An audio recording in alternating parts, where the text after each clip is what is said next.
अस्सलाम वालेकुम नाज़रीन, आप जानते हैं सैलाब की तबाहकारियाँ जारी हैं और पंजाब भर में लाखों और करोड़ों अफराद जो है वो बेघर हो चुके हैं, मवेशी जाँ बहक हो रहे हैं और इस तरह जो है वो माली और जानी नुकसान शहरियों का वो बेतहाशा हो रहा है। इस हवाले से जहानिया प्रेस क्लब ने इन लोगों की अमदाद के लिए एक इमदादी कैंप जो है वो शुरू किया है और इस हवाले से हम जानने की कोशिश करेंगे। खालिद गुजर साहब हमारे साथ मौजूद हैं, सीनियर सहाफ़ी हैं जहानिया प्रेस क्लब के। इनसे पूछेंगे कि इन्होंने अब तक कितनी अमदाद इकट्ठी की है और इनका टारगेट क्या है।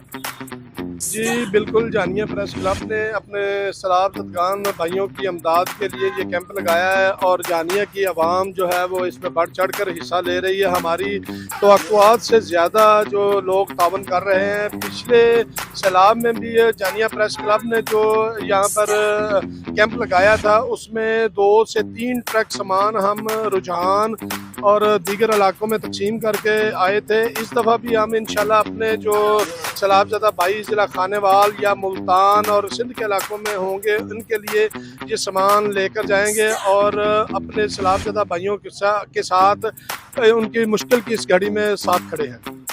जी नाज़रीन, आपने सुना खालिद गुजर साहब का यही कहना था कि जो सहाफ़ी बरादरी है वो हमेशा अपनी दुखी भाइयों के, अपने पाकिस्तानी भाइयों के साथ खड़ी है।